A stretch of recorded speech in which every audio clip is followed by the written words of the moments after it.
வாழ்க வையகம், வாழ்க வையகம், வாழ்க வளமுடன். குரு வாழ்க, குருவே துணை.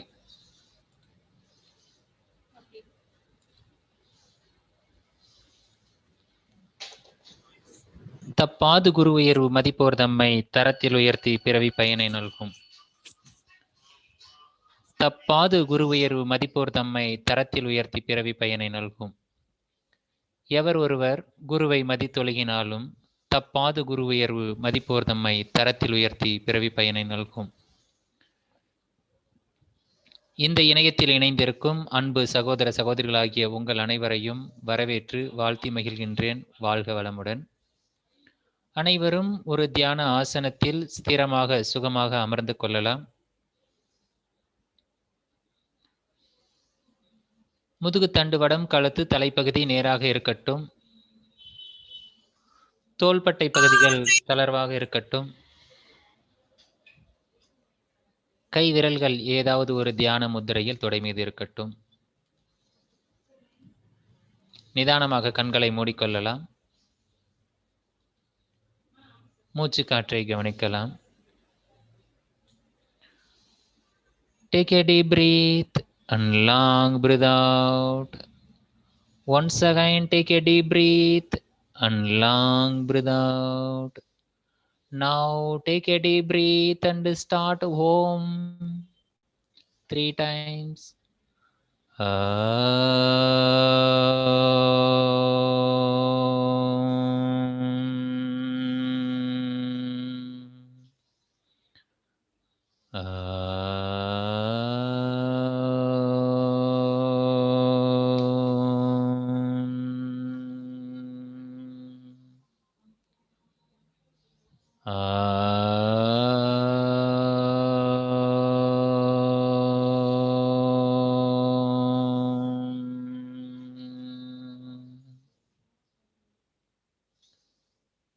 பதஞ்சலி பிரேயர் சாங் எல்லோரும் சேர்ந்தே பாடலாம். யோகேன சித்தஸ்ய பதேன வாசாம் மலம் சரீரஸ்ய ச வைத்யகேன யோபாகரோத்தம் பிரவரம் முனீனாம் பதஞ்சலிம் பிராஞ்சலிரானதோஸ்மி.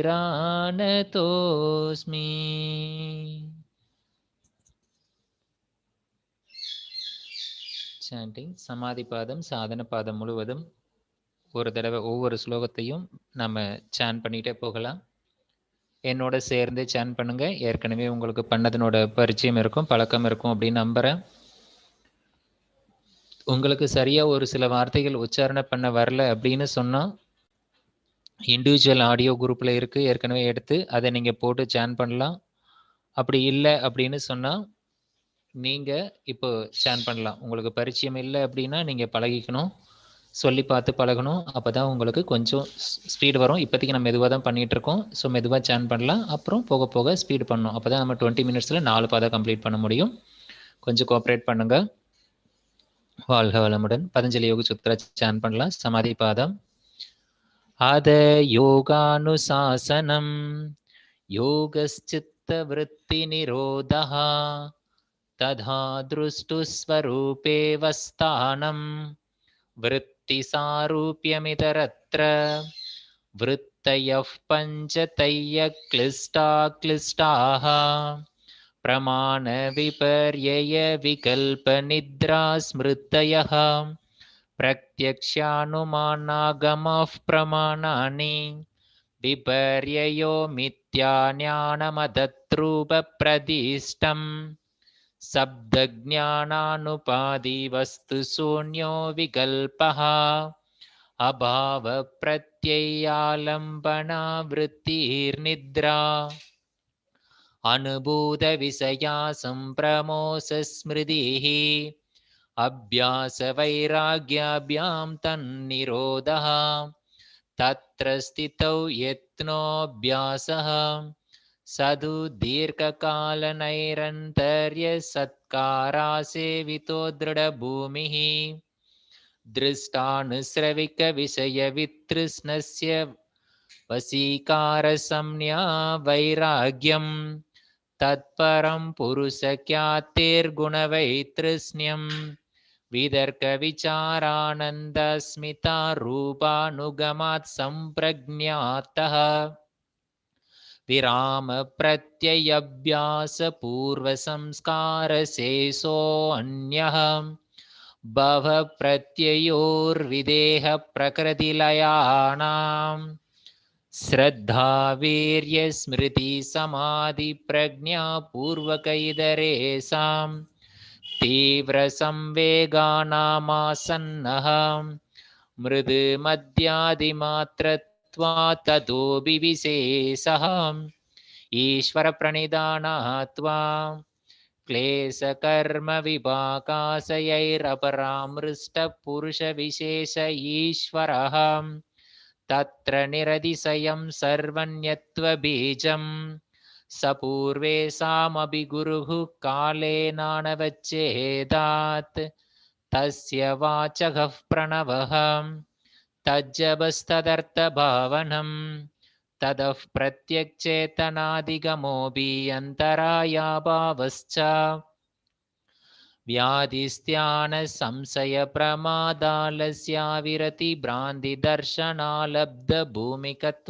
व्याधिस्त्यानसंशयप्रमादालस्याविरतिभ्रान्तिदर्शनालब्धभूमिकत्वानवस्थितत्वानि चित्तविक्षेपास्ते अन्तरायाः दुःखदौर्मनस्याङ्गमे जयत्वश्वासप्रश्वासविक्षेपः सह भुवः तत्प्रतिषेधार्थमेकतत्त्वाभ्यासः मैत्री करुणामुदितोपेक्षाणां सुखदुःखपुण्यापुण्यविषयाणां भावनात्तश्चित्तप्रसादनं प्रच्छर्दनविदाराणाभ्यां वा प्राणस्य विषयवती वा प्रवृत्तिरुत्पन्ना मनस्स स्थितिनिबन्धिनी विशोका वा ज्योतिस्मति वीतरागविषयं वा चित्तं स्वप्ननिद्राज्ञानालम्बनं वा यदाभिमदध्यानात्वा परमानुपरममगत्वान्तोऽस्य वशीकारः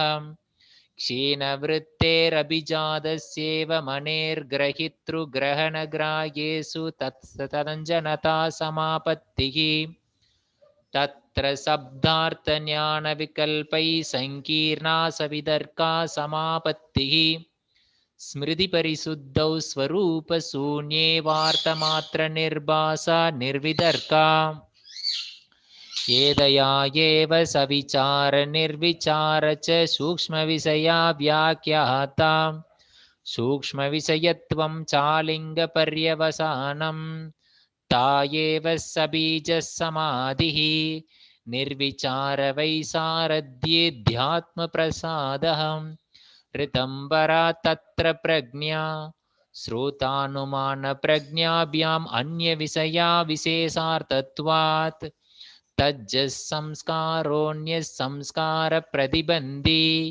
तस्याभिनिरोधे सर्वनिरोधान्निर्बीजसमाधिः इति पतञ्जलयोगदर्शने समाधिपादो नाम प्रथमोऽध्यायः।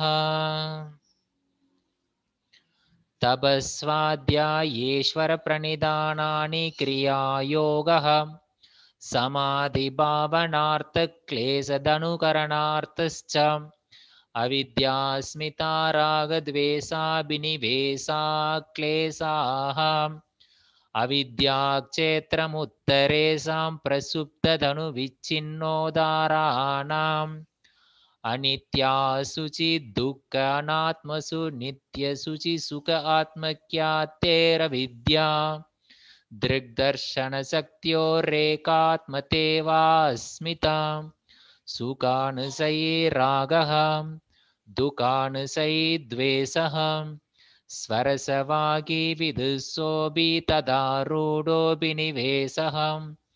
ते प्रतिप्रसव हेयासूक्ष्माः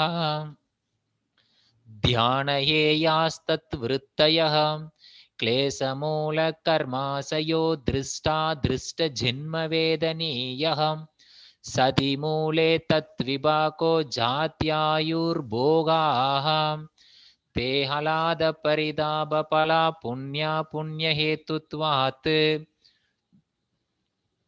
परिणामताप संस्कार दुःखैर्गुणवृत्ति विरोधाच्च दुःखमेव सर्वं विवेकिनः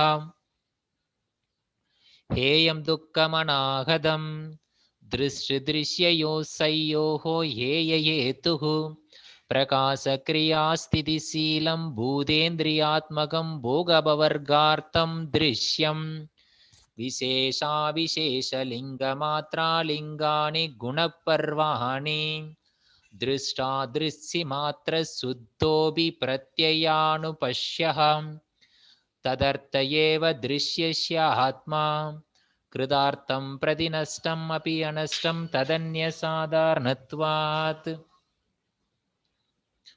स्वस्वामी शक्त्यो स्वरूपोपलब्धि हेतुः संयोगः तस्य हेतुरविद्या तत्तभावात् संयोगभावो हानं तदृश्ये कैवल्यं विवेकज्ञातेरविप्लवानोपायः तस्य सप्तधा प्रान्तभूमिप्रज्ञा योगाङ्गानुष्ठानात् शुद्धीक्षये ज्ञानदीप्तिराविवेकज्ञातेः यमनियमासन प्राणायाम प्रत्याहार धारणा ध्यान समाधयो अष्टौ अङ्गानि अहिंसा सत्यास्तेय ब्रह्मचर्याभृगृह यमाः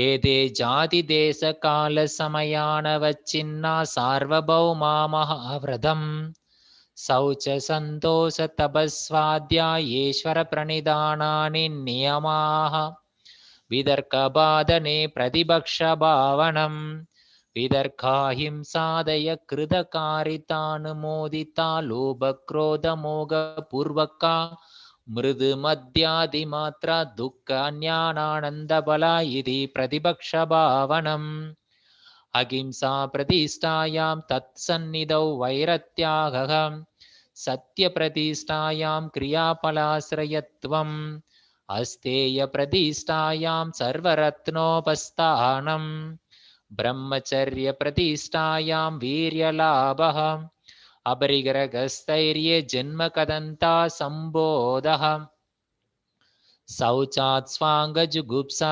परैरसंसर्गः सत्त्वशुद्धि सौमनस्यैकाग्र्य इन्द्रियजय आत्मदर्शनयोग्यत्वानि च सन्तोषात् अनुत्तमसुखलाभः कायेन्द्रियसिद्धिरसुद्धिक्षया तपस्सः स्वाध्यायादिष्टदेवताः सम्प्रयोगः समाधिसिद्धिरीश्वरप्रणिधानात् स्थिरसुखमासनं प्रयत्नशैथिल्यानन्दसमापत्तिभ्यां तदोद्वन्द्वानभिघातः तस्मिन् सति श्वासप्रश्वासयोर्गतिविच्छेदः प्राणायामः भाग्याभ्यन्तरस्तम्भवृत्तिर्देशकालसङ्ख्यापि परिदृष्टो दीर्घसूक्ष्मः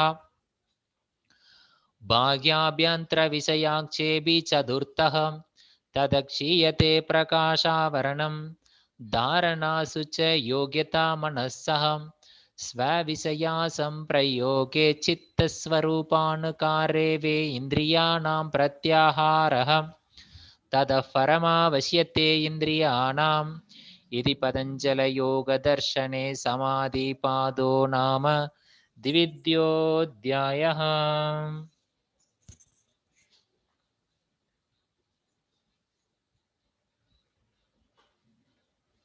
வாழ்க வளமுடன். விபூதி பாதம். விபூதி பாதத்துல முதல் சூத்திரம் தேசபந்தஸ்சித்தஸ்ய தாரணாம். ஒரு குயிக் ரிவ்யூ பார்த்துட்டு விபூதி பாதத்தில் நம்ம பார்த்துருக்கிற வரைக்கும் பார்த்துட்டு அப்படியே போயிட்டு பார்க்கலாம். ஒரு இடத்தை சூஸ் பண்ணி மனம் அந்த இடத்துல நின்னா, ஒரு இடத்தை தியானத்திற்கு எடுத்துக்கொண்ட ஒரு பகுதி, ஒரு பொருளை தியானத்துக்கு எடுத்துக்கொண்டு அது மீது மனம் செலுத்துவது தாரணா. தேசம் என்றால் இடம், பந்தம் என்ன ஹோல்டு, சித்தசிய தாரணா, அது சித்தத்திற்கு தாரணை அப்படின்னு முதல் ஸ்லோகம். தியானம் என்பது அதனுடைய அடுத்த அங்கம், அடுத்தபடி. தத்ர பிரத்ய ஏகதானத்த தியானம், அந்த இடத்தில் எதை தாரணாவுக்கு எடுத்துக்கொண்டோமோ அந்த இடத்தில் மனம் ஒடுங்கினால் ஏகத்தானத்தா ஒருமுகமாக அடங்க ஆரம்பித்தால் அது தியானம். பிறகு ததேவ அர்த்த மாத்திர நிர்பாசம், அங்கே அர்த்தம் மட்டும் எதை தியானத்திற்கு எடுத்துக்கொண்டமோ அதை மட்டும் எடுத்துக்கொண்டு அதனோட அர்த்தம் மட்டும் அங்கே இருக்கிறது. ஸ்வரூப சூன்யம் உருவங்கரைந்து அதன் அர்த்தம் மட்டும் அனுபவிப்பது சமாதி. இந்த மூன்றையும் ஒன்றாக சேர்த்து சொன்னால் திரயம் அந்தரங்கம், திரயம் ஏகத்திர சம்யமக, மூன்றும் ஒன்றாக சொன்னோம்னா இதை சம்யமா அப்படின்னு சொல்லலாம். தாரண தியான சமாதி மூன்றையும் சேர்த்து சம்யமான்னு சொல்லலாம். இந்த சம்யமத்தினுடைய பெனிஃபிட் என்ன, இதனால எனக்கு என்ன பலன் அப்படின்னு கேட்டோம்னா, தஜ்ஜயாத் பிரக்ஞா லோகக, இது படிப்படியாக நிகழும். எப்படி? தஸ்ய பூமிசு விநியோக, திரயம் அந்தரங்கம் பூர்வேபியக, இவைகள் மூன்றும் அந்தரங்கமானவை. எதோடு கம்பேர் பண்ணும்போது? பூர்வேபியக. இங்க பூர்வேபியக அப்படின்னு சொன்னா முன்னாடி இருக்கக்கூடிய பகுதி யமம் நியமம் ஆசனம் பிராணாயாமம் பிரத்யாகாரம் அந்த பிரத்யாகாரம் வரைக்கும் இருக்கக்கூடியது. தாரண தியான சமாதி இவை மூன்றும் அந்தரங்கமானவை அப்படின்னா அதெல்லாம் பகிரங்கமானவின்னு அர்த்தம். ததபி பகிரங்கம் நிர்பீஜஸ்ய, இவை அந்தரங்கம்னு சொன்னமே. இந்த தாரண தியான சமாதி நிர்பீஜ சமாதியை அடைந்த ஒருவனுக்கு இந்த அந்தரங்கமான தாரண தியான சமாதி கூட பகிரங்கமாக ஆகிவிடுகிறது, வெளிமுகமானவை என்று சொல்றார். இப்போ மூன்று விதமான பரிணாமங்கள், நிரோத பரிணாமம், சமாதி பரிணாமம், ஏகாகிருத பரிணாமம் அப்படின்னு மூணு பரிணாமத்தை நம்ம பார்க்க போறோம். வியுக்தான நிரோத சம்ஸ்கார யோகோ அபிபவ பிராதுர்பாவோ நிரோதக்ஷண சித்தான்வயோ நிரோத பரிணாமக.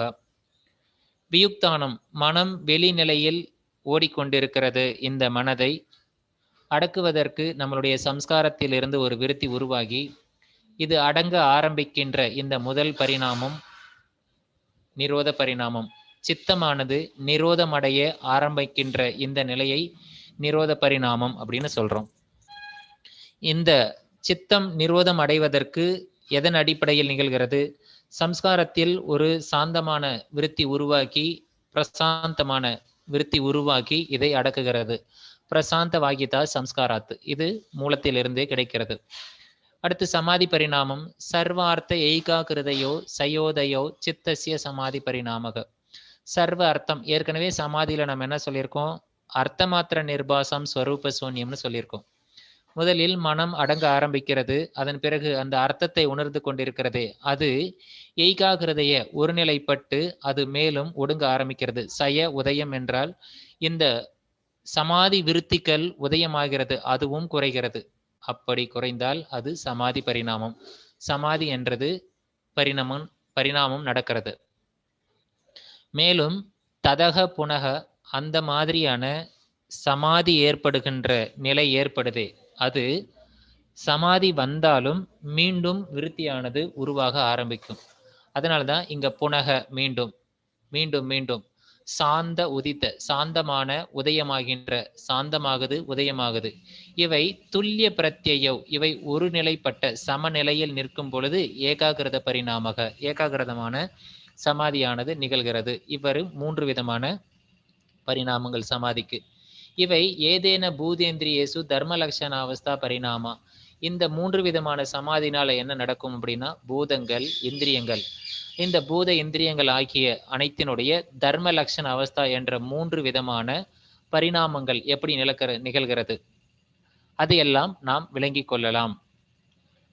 பூத இந்திரியங்களினுடைய தர்ம லட்சண அவஸ்தா எப்படி, நாமளே இப்ப நமக்கு எத்தனை அவஸ்தா இருக்கு? 4 அவஸ்தா இருக்கு.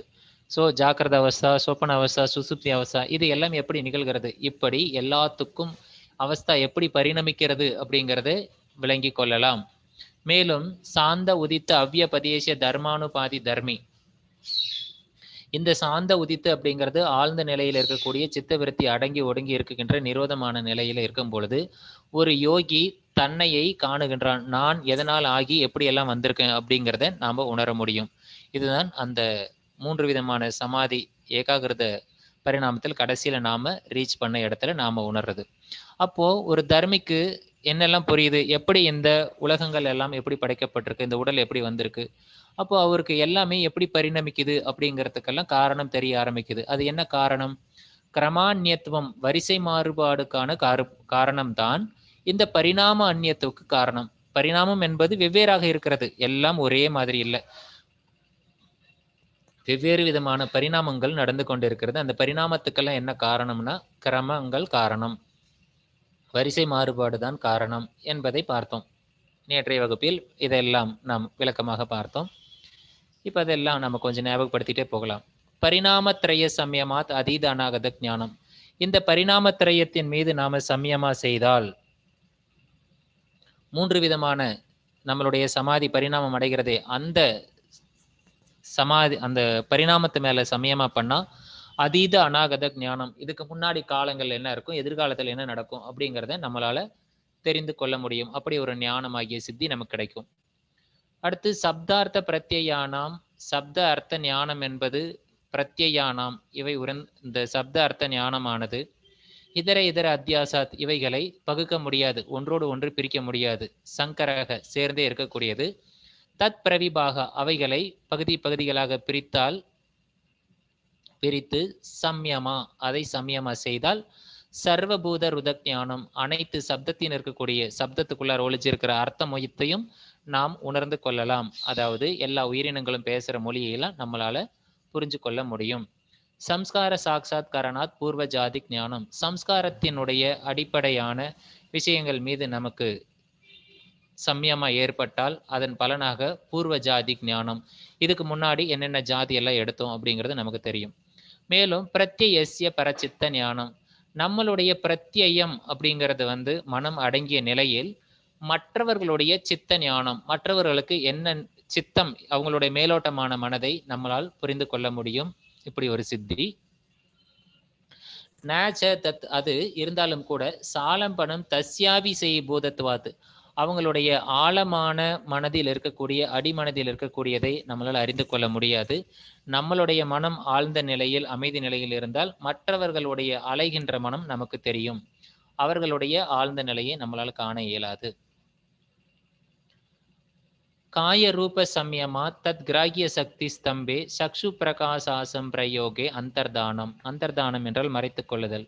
நம்மை நாம் மறைத்துக் கொள்ளுதல் என்பதை பற்றிய சித்தியை பார்த்தோம். காய ரூப சம்யமாத். காயம் என்றால் உடல், ரூபம் என்றால் நம்மளோட உடல் மீது.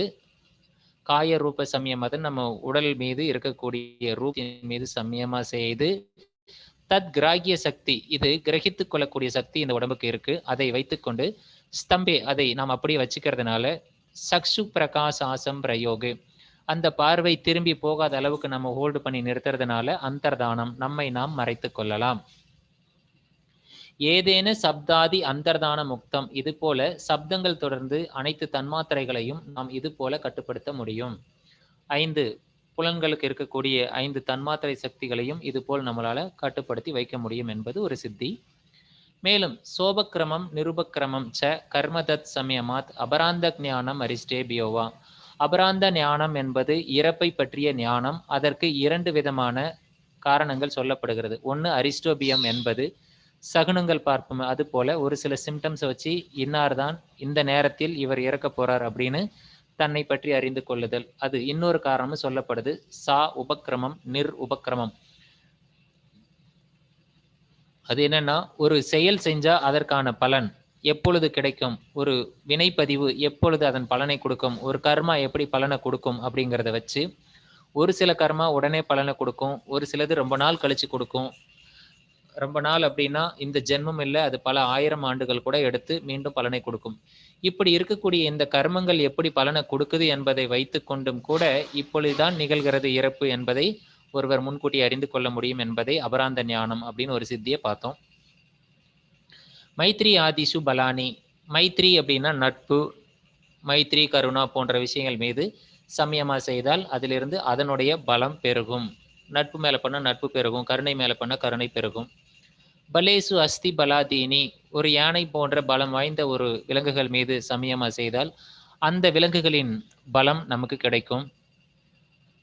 பிரவருத்தி ஆலோகான்யாசாத் சூக்ஷ்ம வியவகித்த விபர கிருஷ்ட ஞானம்.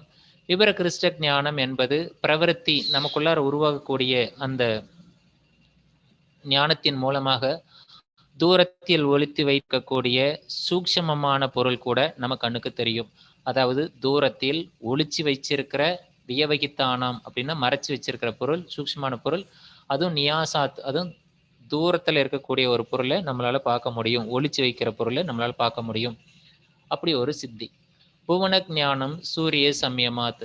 ஸோ சூரியன் மீது சம்யமா செய்து இந்த புவனத்தை நாம் அறிந்து கொள்ளலாம். புவனத்தை பற்றிய ஞானம் நமக்கு கிடைக்கும். சந்திரே தாரா வியோக ஞானம். சந்திரன் மீது சம்யமா செய்து, தாரா என்றால் நட்சத்திரம், வியூகம் என்றால் அமைப்பு. நட்சத்திரங்களுடைய அமைப்பை நாம் பார்க்கலாம். நட்சத்திரங்களுடைய அமைப்பு பற்றிய ஞானம் நமக்கு கிடைக்கும். துருவே தத்கதி ஞானம். துருவ நட்சத்திர மீது நாம் சம்யமா செய்தால், தத்கதி அப்படின்னா அதனோட கதி. எதனோட கதி? முன்னாடி சூத்திரத்துல பார்த்தோமே, இந்த தாரா வியோகம், நட்சத்திரங்களுடைய அமைப்பு. அந்த நட்சத்திரங்களுடைய அமைப்பு இப்படிதான் இருக்கிறது என்பதை நாம் அறிந்து கொள்ள முடியும். அது எது மேல சமயமா பண்ணா? துருவ நட்சத்திரத்தின் மீது. துருவே தத்கதி ஞானம். அடுத்து உடலில் காய சக்கரே நாபி சக்கரே காய வியூக ஞானம். நாபி சக்கரம் என்பது தொப்புள் கொடியில் இருக்கிற இடத்துல, அந்த இடத்துல நம்ம சமயமா பண்ணா காய வியூக ஞானம். காயம் என்றால் உடல். உடலில் இருக்கக்கூடிய அமைப்பு, உடலில் உள்ளுறுப்புகள் எல்லாம் எப்படி எங்கே அமைக்கப்பட்டிருக்கு அப்படிங்கிற ஞானம் நமக்கு கிடைக்கும். ஸோ உடல்ல இருக்கக்கூடிய அனாட்டமி எல்லாம் நமக்கு படிக்காமலே தெரிய ஆரம்பிக்கும். மேலும் கந்த கூப்பே சுத் பிபாசா நிவர்த்திகி. கந்த கூப்பே, கந்த என்றால் தொண்டை, கூப்பே என்றால் குழி, கண்ட கூப்பே. சுத் என்றால் பசி, பிபாசா என்றால் தாகம், நிவர்த்திகி அப்போ பசி தாகம் நிவர்த்தி. கண்ட கூப்பே சுத் பிபாசா நிவர்த்திகி. அடுத்து கூர்ம நாடி. கூர்ம நாடியில சமயமா பண்ணா, கூர்ம நாடிங்கிறது நெஞ்சு பகுதியில் இருக்கக்கூடிய அங்க சமயமா பண்ணா கூர்ம நாடியம் தைரியம், நமக்கு தைரியம் வரும். அடுத்து மூர்த்த ஜோதிஷி சித்த தர்சனம். மூர்த்த அப்படின்னு சொன்னா கிரவுன் சக்கரம் அல்லது ஹெட் சக்கரம், ஹெட்ல இருக்கக்கூடிய மேல் பகுதி. அந்த இடத்துல சமயமா பண்ணா சித்த தர்சனம், சித்தர்களுடைய தரிசனம், ஞானிகளுடைய சித்தர்களுடைய தரிசனம் நமக்கு கிடைக்கும். பிராதிபாத்வா சர்வம். பிராதிபை அப்படின்னு சொன்னா உள்ளுணர்வாக இயலக்கூடிய ஞானம். அதன் மூலமாக சர்வத்தையும் அறியலாம். இந்த பிராதிபைங்கிறது நமக்கு உருவாக ஆரம்பிச்சதுன்னா அது மூலமாவே எல்லாமே அறிந்து கொள்ளலாம். ஞானம் அடைதல் என்பதே அவ்வாறு உருவாகிறது தான். அதெல்லாம் எங்கிறது யாராவது சொல்லிக் கொடுக்க முடியுமா அப்படின்னா அது தானாவே நமக்குள்ள வர்றது. அதுக்கு பேர் பிராதிபா அப்படின்னு சொல்லுவாங்க. பிராதிபாத், பிராதிபாத்வா சர்வம். அதனால அனைத்தையும் அறியலாம். ஹிருதயே சித்த சம்வித்து. இருதய சக்கரத்தில், இருதய சக்கரம் இல்லை, இருதய பகுதியில ஹார்ட் ரீஜன்ல நாம சமயமா பண்ணா சித்தத்தினுடைய வித்து, அது எங்கே இருந்து எப்படி உருவாகிறது, அது எப்படி பரிணமிக்கிறது என்பதை பற்றிய ஞானம், சித்தம் பற்றிய ஞானம் நமக்கு தெரியும். இது இறை ஞானம். சத்துவ புருஷயோகோ அத்தியந்தா அசங்கரணையோகோ பிரத்யாவிசேஷாத் போக பரார்த்தத்வா ஸ்வார்த்த சம்யமாத் புருஷ ஞானம். இதை தான் நேற்று பார்த்து இதோட நாம் நிறைவு செய்தோம். இன்னைக்கு இந்த பகுதியிலிருந்து கொஞ்சம் ஆழமாக பார்க்கலாம். நேற்று இந்த சூத்திரத்தை நாம் விளக்கமாக பார்த்தோம். இருந்தாலும் கூட இன்னும் ஒரு முறை இதை நாம் பார்த்து கொண்டு போகலாம். மிக முக்கியமான சூத்திரம். சத்துவ புருஷ யோகோ. சத்துவம் என்றால் 3 குணங்களில் மேலான குணம், பிரகாசம், அறிவு சுரூபமா இருக்கக்கூடிய ஒரு கிளாரிட்டி இருக்கக்கூடிய ஒரு குணம்.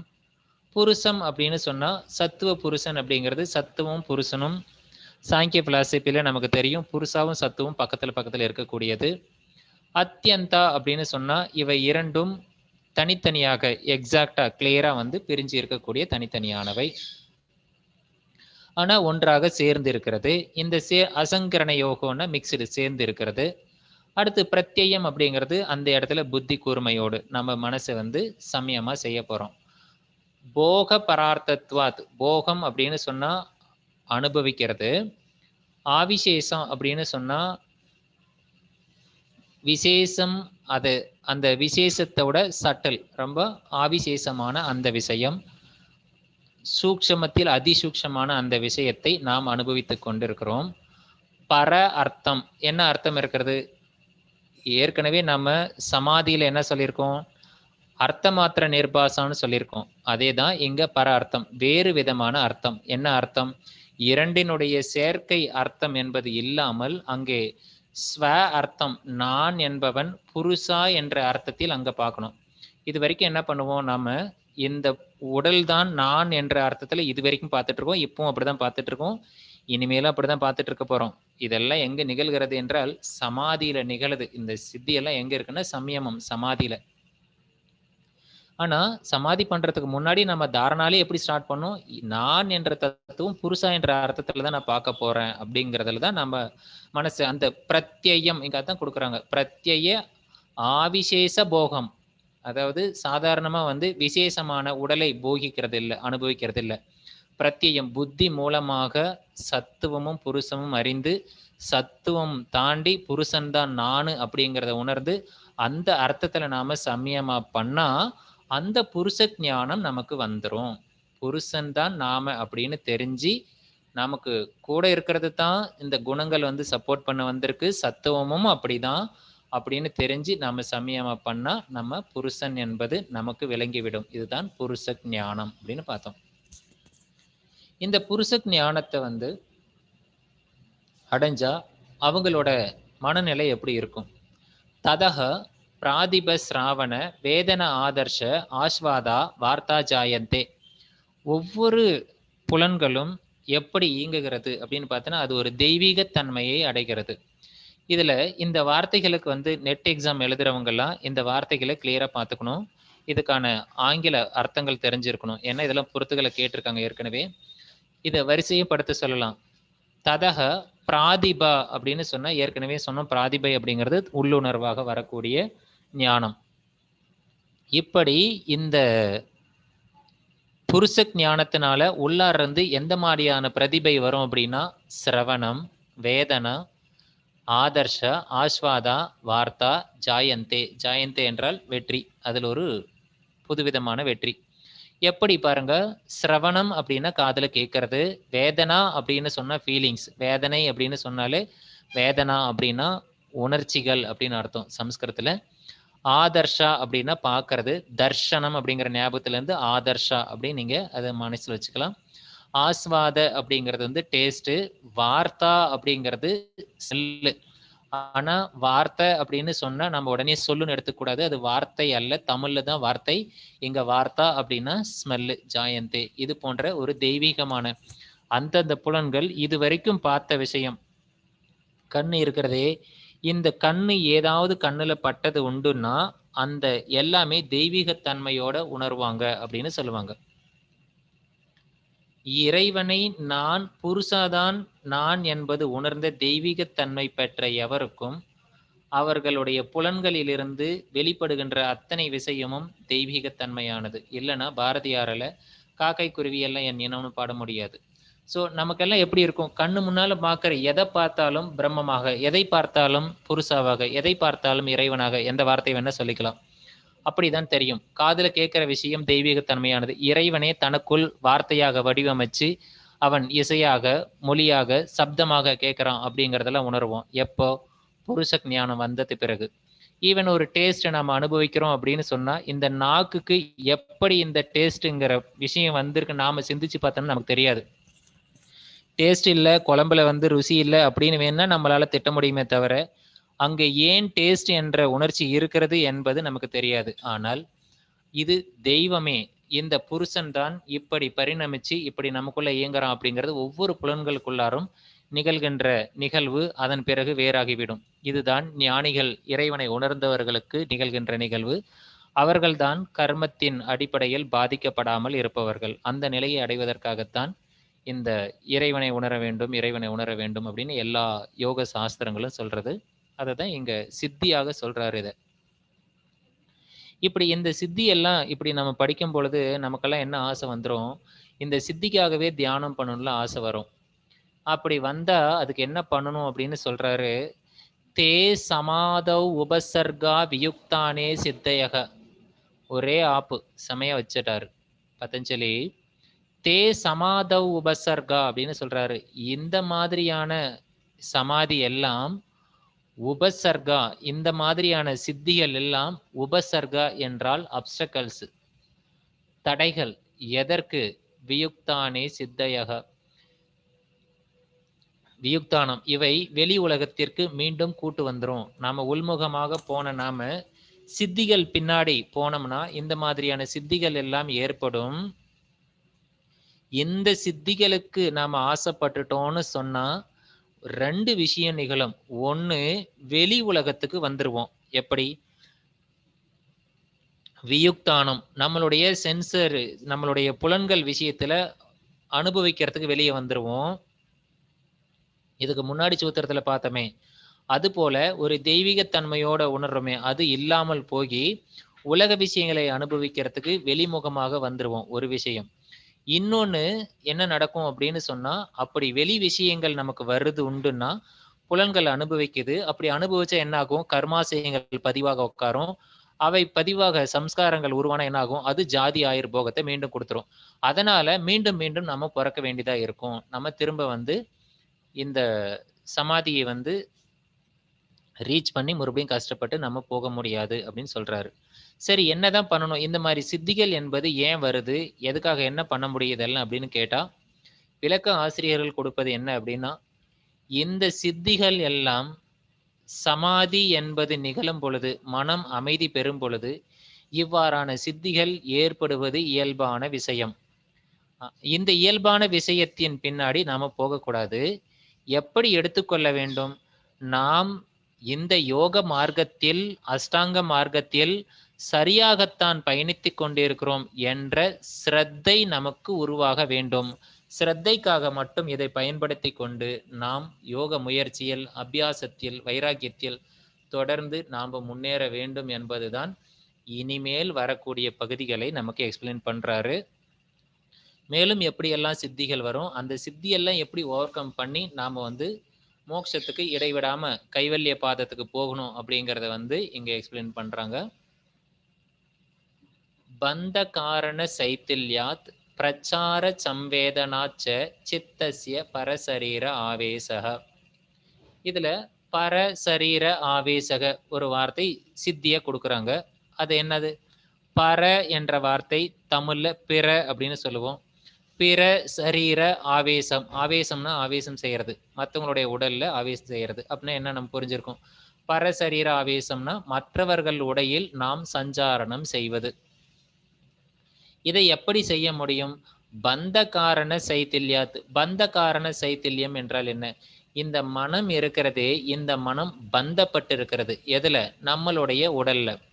இந்த மனமானது இந்த உடலுக்குள்ளாரையும், இந்த புலன்களுக்குள்ளாரையும் கட்டுப்பட்டு தான் இருக்கணும்னு எந்த அவசியமும் கிடையாது. மனமானது உடம்புக்குள்ளார மட்டும் தான் இருக்குன்னு நாம நினைச்சிட்டு இருக்கோம். நாம என்ன சொல்லுவோம்? உன் மனசு சரியில்ல, என் மனசு சரியில்ல. என்னமோ நமக்குள்ளார மட்டும் தான் நம்மளோட மனசு இயங்குதுன்னு நாம நினைச்சிட்டு இருக்கோம். அப்படி கிடையாது. அது காந்தமானது வெளியிலும் பரவி இருக்கிறது. எவ்வளவு தூரம் பரவி இருக்கிறது என்றால், அது சுத்த வெளி, பிரம்மம் வரை, பிரபஞ்சம் வரை அது விரவிதான் இருக்கிறது. அதனால்தான் ஒரு இடத்தை நாம் கண்மூடி நினைத்தால் அவ்விடத்திற்கு போய்விடுவோம். நாம சுத்தவெளின்னு சொன்ன உடனே பேரியக்க மண்டலம் ராக்கெட்டே இல்லாம நினைச்ச செகண்ட்ல நம்ம போறோம் அப்படின்னா என்ன அர்த்தம்? மனம் இங்கு இருந்து அங்க போவதில்லை. ஏற்கனவே மனம் அங்கு வரைக்கும் பரவி இருக்கிறது. சதா நிமிஷமும் எல்லா இடத்திலேயும் மனம் பரவிதான் இருக்கிறது, விரவிதான் இருக்கிறது. அவ்விடத்தில் மனம் கண்களை மூடி நாம் அந்த இடத்தை நினைக்கும் பொழுது மனம் அங்கு இருக்கின்ற காட்சியை நமக்கு படுத்துகிறது. அங்கு இருப்பதாக உணர்கிறோம். பிரபஞ்சம் வரைக்கும் இந்த காந்தமாகிய இந்த மனம் விரவி இருக்கிறதா அப்படின்னு சொன்னா, ஆம். அதுதான் உண்மை. ஒரு மேலை நாட்டிய ஒரு கண்ணில்லாத ஒரு குருடன் எழுதிய ஒரு வரி, அவரு சொன்ன ஒரு வார்த்தை என்னன்னா, அவர் கண்ணு தெரியாது. ஆனா அவர் எழுதியிருக்காரு. பிரபஞ்சத்தில் ஏதாவது ஒரு நட்சத்திரத்தில் ஒரு அதிர்வை ஏற்படுத்தாமல், இந்த நில உலகத்தில் ஒரு ரோஜா பூவோட இதழை கூட பறிக்க முடியாது அப்படின்னு சொல்றாரு. ஒரு ரோஜா பூவோட இதழ நீங்க மேல அப்படி அப்படி பறிச்சீங்கன்னா கூட, அது ஒரு நட்சத்திரத்துல ஒரு வைப்ரேஷன், ஒரு அதிர்வை வந்து உருவாக்கும் அப்படின்னு சொல்றாரு. அந்த அளவுக்கு இந்த காந்த களமானது விரவி இருக்கிறது. அதுல தான் நம்ம மனமும் பரவி இருக்கிறது. அதன் அடிப்படையில தான் இப்ப நான் பேசுற விஷயம் கூட உங்களுக்கு வந்து இதே வார்த்தை, இதே ஸ்கிரீன் எல்லாமே உங்களுக்கு ஷேர் ஆகுது. அந்த அளவுக்கு பரவி இருக்கிறது. அப்பேற்பட்ட காந்தமாகிய இந்த மனம் நமக்குள்ளும் இருக்கிறது. இது உடலுக்குள்ள வந்து பந்தப்பட்டு கிடக்குது. ஆனா அப்படி இருக்கணும்னு எந்த விதமான அவசியமும் கிடையாது. அதனால சைத்தில்யாத் அப்படின்னு சொல்றாங்க. சைத்தில்யம் அப்படின்னு சொன்னா ஒரு தளர்வு ஏற்படுத்துகிறது. ரிலாக்சேஷன். அப்புறம் பிரச்சார அப்படின்னா, பிரச்சாரம் பண்ண போறாங்க அப்படின்னு சொல்லுவாங்க. தேர்தல் பிரச்சாரம். பிரச்சாரம்னா பரவி வெளியில போறது. இப்படி இந்த பந்தத்தை நிவர்த்தி செய்து கொண்டு, தளர்த்து கொண்டு அது பிரச்சாரம் செய்யலாம். எப்படி? சம்வேதனாஸ். ஸோ அந்த உணர்ச்சியை எடுத்துக்கொண்டு, ச சித்தசிய மனமாகிய இந்த மனதில் இவ்வாறான தெளிவோடு இருக்கக்கூடிய இந்த சம்யமத்தினால் பரசரீர ஆவேசக. இப்போ மனமானது எல்லா இடத்துலையும் விரவிட்டு இருக்கு. இந்த கனெக்ஷனை வச்சுட்டு இன்னொருத்தரோட உடம்புக்குள்ளார போயும் இது என்னவாக நிகழ்கிறது என்பதை நாம் பிரவேசம் செய்ய முடியும். கூடு விட்டு கூடு பாய்தல் அப்படின்னு சொல்லுவாங்க.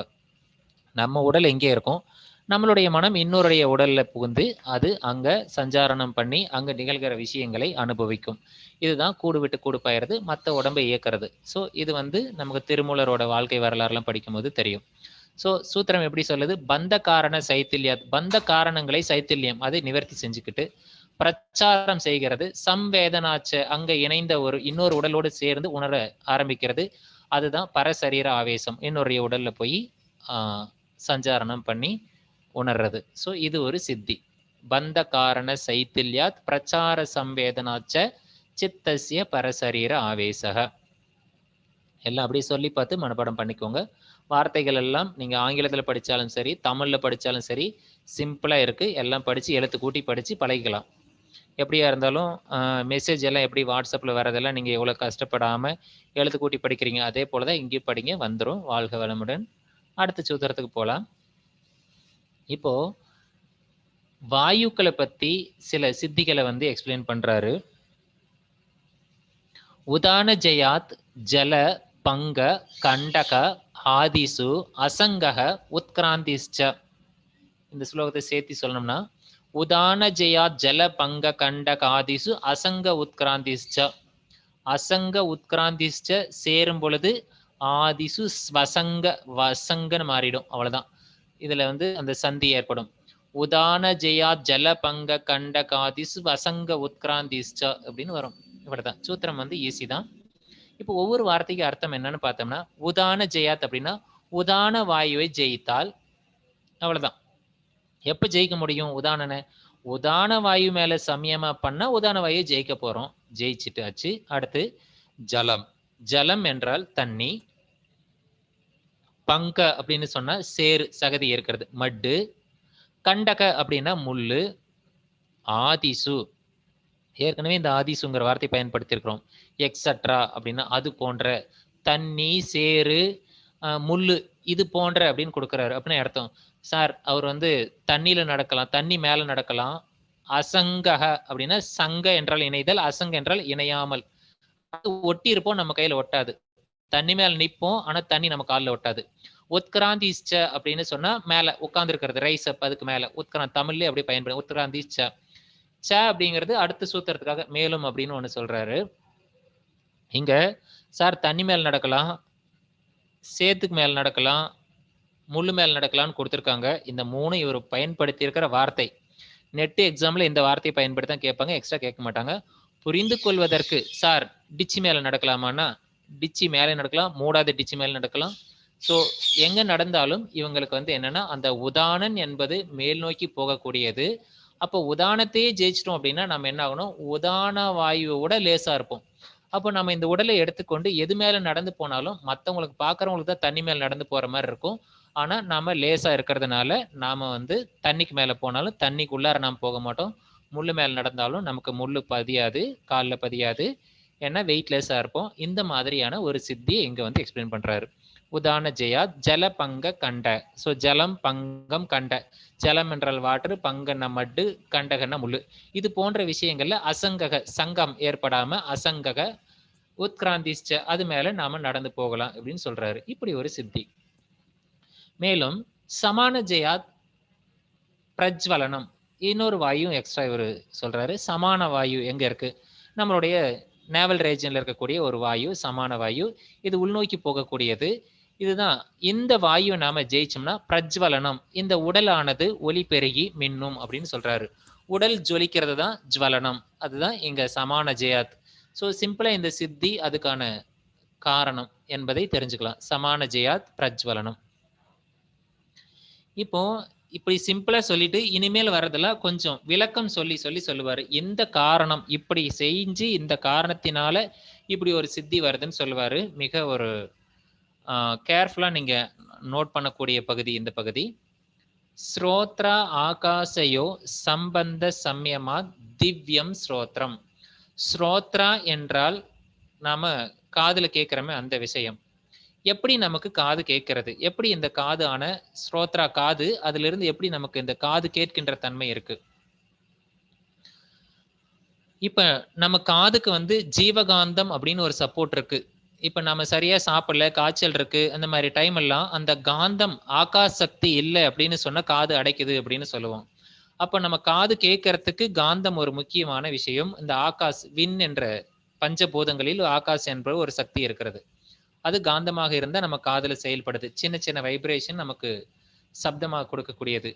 இந்த காந்தம் அதோட சேரும் பொழுதுதான் இந்த சக்தி நம்ம காதுல கேட்குது. கேட்டல் என்ற ஒரு உணர்ச்சி நாம் பெறுகின்றோம். அதுதான் இங்க சொல்றாங்க சம்பந்தம்.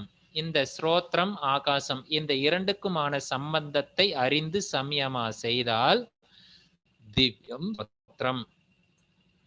ஒரு திவ்யமான ஒலியை, ஓசையை நாம் கேட்கலாம். ஒரு தேவ ஒலியை அல்லது தெய்வீக ஒலியை நாம் கேட்கலாம். ஸ்ரோத்ர ஆகாசயோ சம்பந்த சம்யமா திவ்யம் ஸ்ரோத்ரம். இப்படி இதுக்கு காரணம் சொல்லி இப்படி சொல்றாரு. மேலும் காய ஆகாசயோ சம்பந்த சம்யமாத். காயம் என்றால் உடல், ஆகாசம் என்றால் காயத்துக்கும் ஆகாசுக்கும் சம்பந்தம் இருக்கு. இந்த பஞ்சபூதங்களால ஆனது அப்படின்னு நமக்கு தெரியும். இந்த உடம்பு எதனால் ஆனது? பஞ்சபூத நிலம், நீர், நெருப்பு, காற்று, விண்ணுன்னு சொல்லுவோம். அந்த விண் என்றது ஆகாச சக்தி. இந்த ஆகாச சக்தி நமக்குள்ளார இருக்கு. ஆனா நாம இருந்தாலும் நம்ம உணர்றதில்லை. பஞ்சபூதங்களும் தான் இருக்கு. நாம உணர்றோமா? உணர்றதில்ல. ஏன்னா அதை உணர்ந்து அது மேல இந்த உடலுக்கும் இந்த ஆகாசுக்கும் என்ன சம்பந்தம் இருக்கிறது என்பதை தெரிந்து அந்த சம்பந்தத்தின் மீது சம்யமா செய்தால் லகு தூல சமாபத்தேச்ச. லகு என்றால் லைட், அதாவது காத்து போல நம்ம வந்து வெயிட்லெஸ்ஸா இருக்கிறது. தூள அப்படின்னு சொன்னா காற்று, தூள அப்படின்னு சொன்னா காட்டன், பஞ்சு போல. அப்போ பஞ்சு போல லேஸ் ஆகி நாம வந்து என்ன பண்ணலாம்? லகு தூள சமாபத்தேச்ச. நாம வந்து ஒரு காத்துல வந்து நாம ஆகாச கமனம், ஆகாயத்துல பறக்கலாம், வானத்துல பறக்கலாம். ஸோ ஒரு பஞ்சு எப்படி காத்துல பறந்து போகுமோ அப்படி இந்த வானத்துல பறந்து போகலாம். காய ஆகாசயோ சம்பந்த சம்யமாத் லகு தூல சமாபத்தே சாகாச கமனம். ஒரு பஞ்சு லேசான ஒரு பஞ்சு போல இந்த காத்துல பறந்து வானத்துல நம்ம பறந்து போகலாம் அப்படிங்கிறது தான் இந்த சம்யமம். இதுக்கு என்ன தெரியணும்? காயம் என்பது ஸ்தூலமான உடல், ஆகாஷ் சக்தி என்பது மிக சூக்ஷமான, காற்றை விட லேசானது. காற்றை விட லேசான அந்த ஆகாஷ் என்ற விண் சக்தி அது எங்க வரைக்கும் இருக்கு? பஞ்சபூதங்களோட கான்செப்ட்ல தெளிவா தெரிஞ்சிருக்கணும். நிலம் என்பது உலக உருண்டையில் இருக்கு, நீர் என்பது அதை ஒட்டி இருக்கு, நெருப்பு என்பது அந்த பூமியிலிருந்து விலகி புவியீர்ப்பு விசையை விட்டு நோக்கி செல்லும். நெருப்பு பூமியை விட்டு மேல போக ட்ரை பண்ணும். காத்து அதை விட இன்னும் கொஞ்சம் பூமியை கவர்ந்து சில மைல் தூரத்திற்கு இந்த காத்து மண்டலம் விரவி இருக்கும். அதையும் தாண்டி விண் என்பது வானம் முழுவதும், பிரபஞ்சம் முழுவதும் விரவி இருக்கிறது அந்த விண் என்ற ஆகாஷ் சக்தி.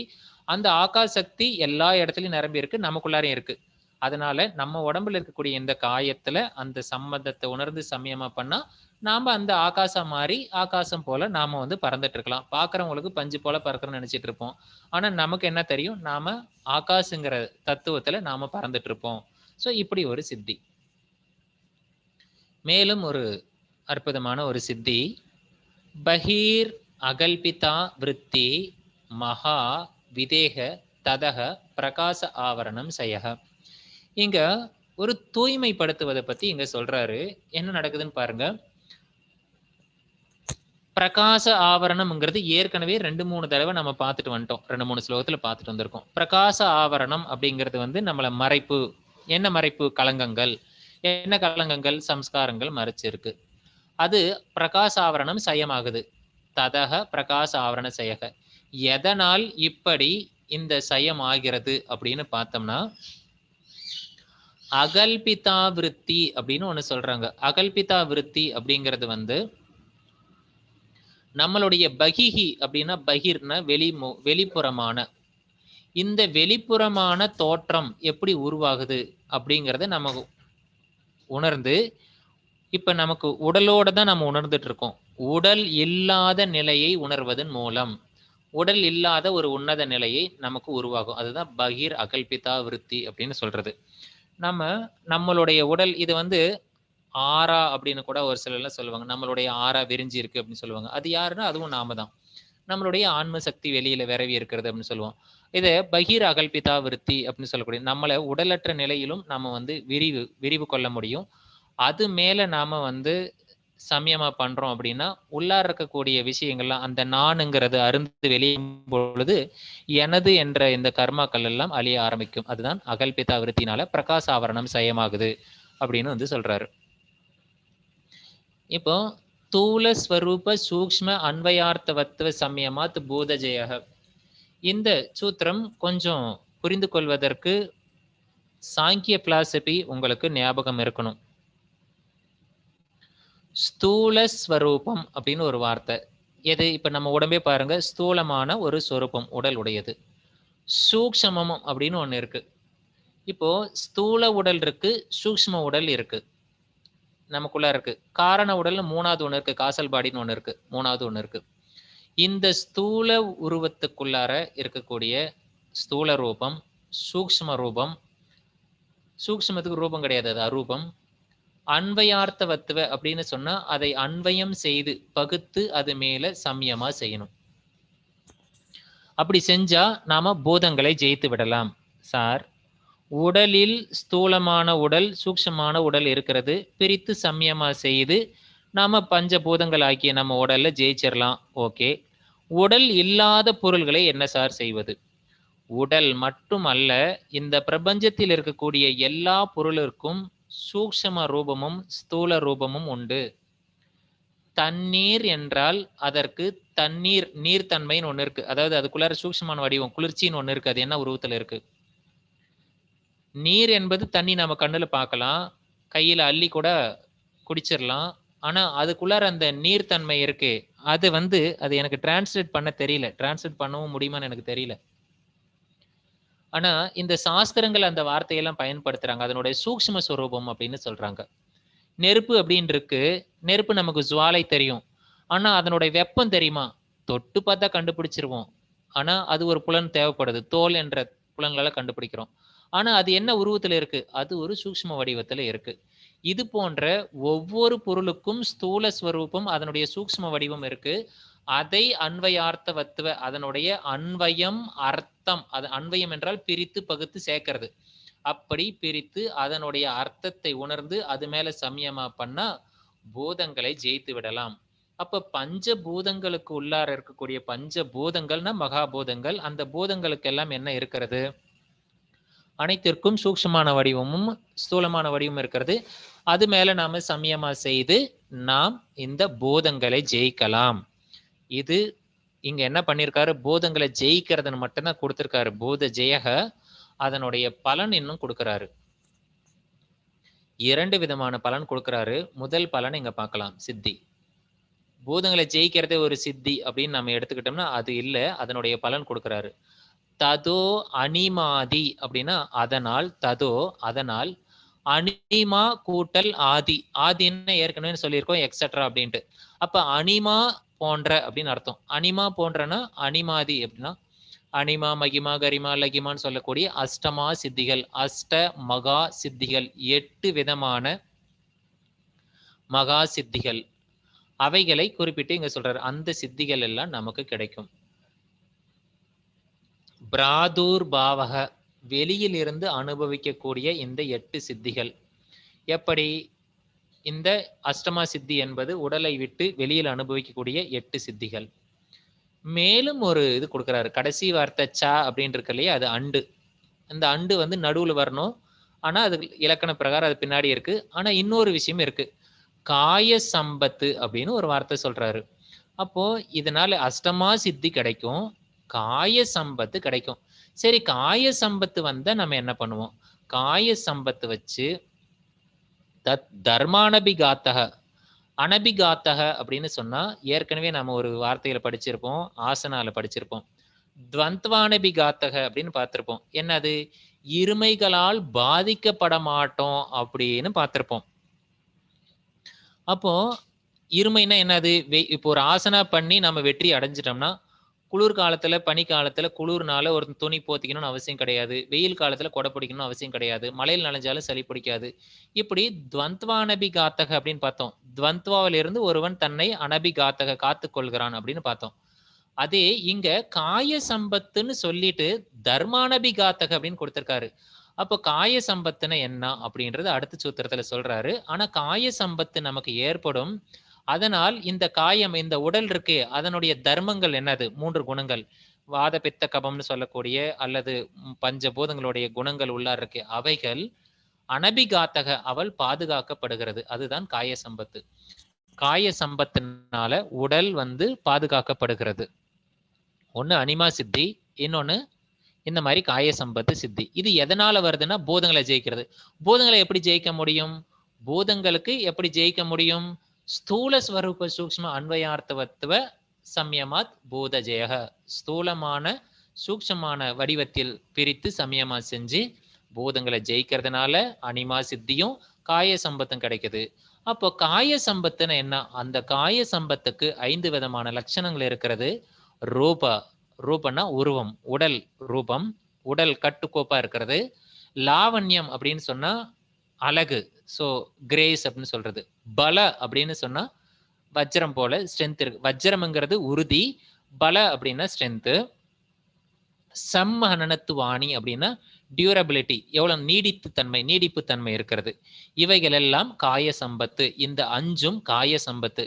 இவைதான் காய சம்பத்துக்கு எத்தனை பகுதிகள் இருக்கு அப்படின்னு கேட்டா நமக்கு இந்த 5. இந்த 5க்கும் எப்படி இருக்கு? இந்த 5ம் சேர்ந்தாதான் அனபிகாத்தக காய சம்பத்து, உடல் வந்து பாதிக்கப்படாத நிலை. இப்ப நம்ம நிறைய பேர்லாம் சொல்லுவோம், ஒருத்தர் வந்து ஒரு ஜீவ சமாதி அடைஞ்சிட்டாரு, இத்தனை 100 வருஷங்கள் ஆகி கூட அவரோட உடம்பு வந்து அழியாம இருக்கு அப்படின்லாம் நம்ம கேள்விப்பட்டிருப்போம். அதெல்லாம் ஒரு சில கதைகளாக இருந்தாலும் கூட அது எல்லாம் சாஸ்திரத்தில் இப்படி எல்லாம் சொல்லப்படுது. இது எல்லாம் ஒரு காய சம்பத்து, உடல் செல்வங்கள் அப்படின்னு சொல்லக்கூடிய ஒரு சித்திகளை நமக்கு எங்க பதஞ்சலி மகரிஷி வந்து அருளுகிறார். மேலும் இப்போ இது வரைக்கும் புலன்களை ஜெயிச்சோம். அது போல இப்போ பூதங்களை ஜெயிச்சோம். இப்போ புலன்களை ஜெயிக்கிறதுக்கு ஒரு சூத்திரம் வருது. இது பார்த்தோம்னா கிரகண ஸ்வரூப அஸ்மிதா அன்வயார்த்தவத்துவ சம்யமாத் இந்திரிய ஜெயக. இந்திரியங்களை ஜெயிக்கிறதுக்கு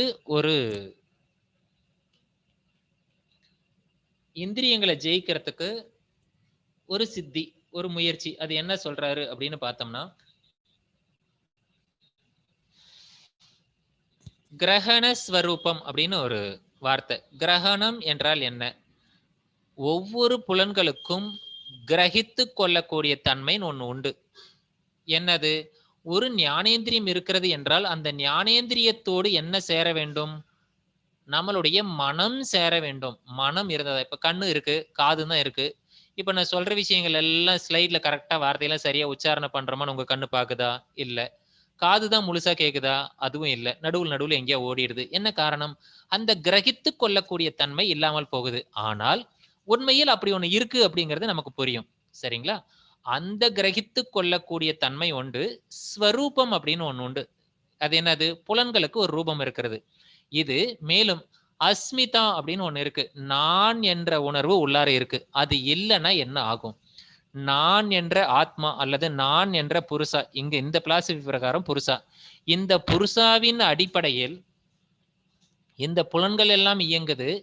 எப்படி இது எல்லாம் இயங்குது அப்படிங்கிற பகுதிகளை அன்வயம் பிரித்து அர்த்தம், அதனுடைய அர்த்தம் உணர்ந்து அது மேல சம்யமா பண்ணா இந்திரியங்களை ஜெயிக்கலாம். இதை நீங்க முழுசா புரிஞ்சுக்கணும்னா கேன உபனிஷத்து படிச்சீங்கன்னா தெரியும். ஒரு பார்வை என்ற பார்வை பார்ப்பதற்கு எது காரணமாக இருக்கிறதோ அதுதான் வந்து அந்த கண்ணு, அப்படி அந்த பார்வை அப்படின்னு வந்து சொல்லுவாங்க. சோ ஒவ்வொரு புலன்களும் அனுபவிக்கிறதுக்கு மூல காரணம் ஒண்ணு இருக்கணும் உள்ளார, அதுதான் நீ அப்படின்னு சொல்லுவாங்க. அதுதான் இங்க அஸ்மிதான்னு சொல்றோம். சோ நாம யாரு அப்படின்னு சொன்னா உள்ளார இருக்கிற புருஷா. அந்த புருஷாவின் அடிப்படையில் இந்த கிரகண ஸ்வரூபம் இயங்குது. இந்த புலன்களுக்கும் உள்ளார இருக்கிற புருஷாவுக்கும் என்ன தொடர்பு இருக்கு? நமக்குள்ளார ஆத்மா இருக்கு, உயிர் இருக்கு. உயிருக்கும் உடலுக்கும் என்ன சம்பந்தம் இருக்கு? உயிருக்கும் இந்த புலன்களுக்கு என்ன சம்பந்தம் இருக்கு? இதை அறிந்து சம்யமா செய்தால் இந்திரியங்களை ஜெயிக்கலாம். ஏன்னா நான் என்ற அஸ்மிர ரூபத்துல நாம போய் நின்னோம்னா நான் தான் அஸ்மிதா. எனக்கு உதவி செய்யறதுக்குத்தான் இந்த புலன்கள் இருக்கே தவிர, இந்த புலன்களுக்கு உதவி செய்யறதுக்கு நான் இல்ல அப்படின்னு நமக்கு தெரிஞ்சிரும். அப்போ நாம இந்திரியங்களை ஜெயிச்சிடுறோம். அதுதான் இந்த இந்திரியங்களை ஜெயிக்கிறது. இதுக்கும் அதே போல அவரு சில சித்திகளை குறிப்பிட்டு சொல்றாரு. ததோ மனோ ஜவித்வம் விகரண பாவக பிரதான ஜெயஸ்ச. இப்போ மனம் என்பது எவ்வளவு வேகம் ஓடக்கூடியது? இதை தெரிஞ்சுக்கணும் அப்படின்னா, ஈசாவாசிய உபனிஷத்துல எடுத்து படிச்சோம்னா, மனம் எவ்வளவு வேகம் போகும் அப்படிங்கறத நமக்கு எக்ஸ்பிளைன் பண்ணுவாங்க. ததே ஜதி தன்னை ஜதி தத்தூரே தத்வந்திகே ததந்தரஸ்ய சர்வஸ்ய தது சர்வஸ்யாஸ்ய பாக்யதः. இது உள்ளும் புறமுமாக இருந்து இயங்கக்கூடியது, மனதை விட வேகமாக ஓடக்கூடியது எது? ஆத்மா. இந்த ஆத்மாவுக்கு இப்பேற்பட்ட லட்சணம் எல்லாம் கொடுக்குவாங்க. இப்ப நாம என்ன தெரிஞ்சிருக்கோம்? இந்திரியங்களை ஜெயிச்சதுனால நாம நினைச்சிருக்கோம் நம்மளுடைய மனோவேகம் என்பதை விட நம்மளோட ஆத்ம வேகமானது. இப்ப நமக்கு தெரிஞ்சிரும். ஓ, இந்த மனமும் இந்த புலன்களும் சேர்ந்துதான் இவ்வளவு வேலை செய்யறீங்களா அப்படிங்கிறது நமக்கு தெரியும். அதனால நமக்கு என்ன ஒரு சித்தி கிடைக்குதுன்னா, நீ உன் வேலையை பாரு, உன்னால வேலை பண்ண முடியாது நான் இல்லாம, அஸ்மிதா ரூபமாகிய நான் தான் இதுக்கெல்லாம் காரணம்னு நமக்குள்ளார இந்த புலன்கள் எல்லாம் இல்லாமலே, புலன்கள் எல்லாம் எதை உணருமோ அந்த விஷயங்களை அறிந்து கொள்ளக்கூடிய ஒரு சித்தி நமக்கு கிடைக்கும் அப்படின்னு சொல்றாங்க. இப்பேற்பட்ட பேருண்மை கொண்ட அழகான சித்திகளை எல்லாம் கிடைக்குமா? ஆஹா! அப்படின்னு நமக்கெல்லாம் தோன்றும். புலன்களை ஜெயிச்சிட்டோம். இப்ப நாமளே ஒண்ணு சொல்றோம். இப்ப என்ன பண்ணுவோம், ஒரு சில நிகழ்வுல ஒருத்தரோட சண்டை போடுவோம். வீட்லயே கூட சண்டை போடுவோம்னு வச்சுக்கோங்க. சண்டை போட்ட உடனே இப்போ ஒரு ஹஸ்பண்ட் வந்து அ பொண்டாட்டி கூட சண்டை போட்டு பொண்டாட்டிய அனுப்பி வச்சுருவாங்க. இந்த காலத்துல வந்து பொண்டாட்டியும் சண்டை போட்டு ஹஸ்பண்ட தொரத்தி விட்டுருவாங்க. ஆனா, ஒரு விஷயம் பின்னாடி பயம் வரும். என்னன்னு? எப்படி ஹஸ்பண்ட் இல்லாம பொழைக்கிறது? அல்லது புருஷன் இல்லாம பொழைக்கிறது? சும்மா பிலாசபி படிக்கணும்னா, மூஞ்சிய உர்ருனே வச்சுட்டு இருக்கணும்ல, கொஞ்சம் சிரிக்கலாம். அதுக்காக தான் நடுவுல ஜோக் எல்லாம் சொல்றேன். உடனே பிலாசபில வந்து ஒரு தப்பா பேசுறான்லாம் எடுத்துறாதீங்க. ஸோ, அதனுடைய கருத்துக்கள் பாருங்க. பின்னாடி என்ன வரும்? ஒரு வேளை ஜெயிச்சிட்டோம். இப்போ ஒரு குடும்பத்துல 2 பேர் இருக்கோம். விட்டுக் குடுக்குற தன்மை இல்ல. ஜெயிச்சிட்டோம் அப்படின்னு சொல்றோம். ஜெயிச்சிட்டோம்னா என்ன அர்த்தம்? அவங்க நமக்கு தேவையில்லன்னு அர்த்தம். சரி, ஒருத்தர தோற்கடிச்சு தூக்கி போட்டுறோம்னு வச்சுக்கோங்க. அதன் பிறகு அவங்களுடைய பலன் நமக்கு எப்படி கிடைக்கும்? அவங்களுடைய உதவி இல்லாமல் நம்மளால வாழ முடியுமான்னு பார்க்கணும். வாழ முடியும் என்பவர்கள் போல்டாக தூக்கி போட்டுருவாங்க. அதுதான் டைவர்ஸ் வரைக்கும் போறது. வாழ முடியாதுன்னு இருக்கிறவங்க ஏதோ ஒரு கட்டத்துல போய் தன்னோட தோல்விய வந்து ஒத்துக்கிட்டு அமைதியா கூட போயிருவாங்க. காம்ப்ரமைஸ் ஆயிடுவாங்க. கடவுள் வந்து அதனால தான் எல்லாருக்கும் சேர்ந்து தான் வாழ முடியும் என்பதை வந்து ஒரு கட்டு போட்டு வச்சிருக்கான். அதேதான் இங்க. இப்ப இந்திரியங்கள நம்ம ஜெயிச்சிட்டோம்னு வச்சுக்கோங்களேன். இந்திரியம் நமக்கு கட்டுப்படுமா? நாம தான் ஜெயிச்சிட்டோமே. நீ தான் ஜெயிச்சிட்டல்ல, நீயே பார்த்துக்கோ. உனக்கும் எனக்கும் சம்மந்தம் இல்லன்னு சொல்லிருமா? சொல்லாதா? அப்படி சொன்ன உடனே, அப்ப புலன்களால் அனுபவிக்கக்கூடிய விஷயத்தை எதை வைத்துக்கொண்டு அனுபவிப்பது? புலன்கள் எதை அனுபவித்து கொடுக்குமோ, அது புலன்கள் இல்லாமலே அனுபவிக்க முடியும் என்பதுதான் சித்தி. அதுதான் இங்க பிரதான ஜெயஸ்ச. பாவக பாவிக்க முடியும். விக்கரணக கரணம் என்றால் கருவி. என்ன கருவி? இந்த புலன்கள். அது இல்லாமல் விகரணக அது இல்லாமலே என்னால அனுபவிக்க முடியும். எப்படி? ததோ மனோஜவித்துவம். எதனால? இந்த மனமானது எல்லா இடத்துக்கும் வேகமாக செல்லக்கூடியது. அதனால் அதை வைத்துக்கொண்டு நான் அனுபவிக்க முடியும். இந்த அஸ்மிதா ரூபத்தில் இருந்து இது கைவல்ய பாதத்துல போய் இன்னும் தெளிவா பார்க்க போறோம். அஸ்மிதா ரூபத்தில் இருந்து பல மனங்களை நாம் படைத்துக் கொள்ள முடியும். பல மனங்கள் பல உடலுக்குள் சென்று நம்ம அனுபவிக்க முடியும். பல சம்ஸ்காரங்களை தீர்த்து கொள்ள முடியும் என்பதெல்லாம் நம்ம கைவல்ய பாதத்துல பார்க்க போறோம். ஸோ இவ்வாறு வந்து இந்த இதனால வரக்கூடிய பலனை வந்து நமக்கு எக்ஸ்பிளைன் பண்றாங்க. ஸோ இதோடு இருந்து வரக்கூடிய சித்திகளை நாளைய வகுப்புல நாம பார்க்கலாம். இன்னும் ஒரு 5 சித்திகள் இருக்கும். இது எல்லாம் கொஞ்சம் ஆழமான சித்திகள் என்பதனால கொஞ்சம் நிதானமாக நாளைய வகுப்புல பார்க்கலாம். இவ்வளவு நேரம் என்னோடு பயணித்த அன்பு சகோதர சகோதரிகள் ஆகிய உங்கள் அனைவரைக்கும் எனது நெஞ்சார்ந்த நன்றியை கூறிக்கொண்டு இந்த வகுப்பை நான் நிறைவு செய்து கொள்கிறேன். வாழ்க வளமுடன். அனைவரும் கண்களை மூடி 1 நிமிடம் தியானத்தில் இருந்து நாம் இந்த வகுப்பை நிறைவு செய்யலாம். மூச்சு காற்றை கவனிக்கலாம். ஓ.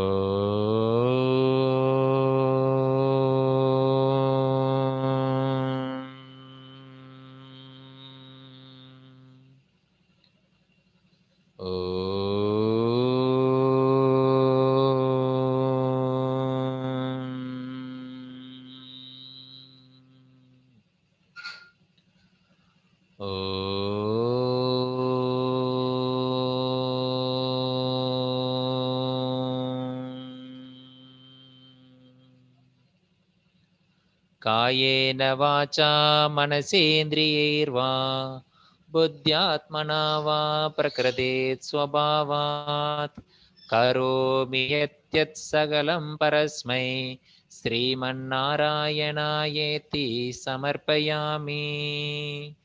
ஹரிஹி ஓம். ஸ்ரீ குருபியோ நமः. ஹரிஹி ஓம். மங்களம் உண்டாகட்டும், மகிழ்ச்சி உண்டாகட்டும். பவது சப்ப மங்களம். வாழ்க வளமுடன், வாழ்க வளமுடன், வாழ்க வளமுடன்.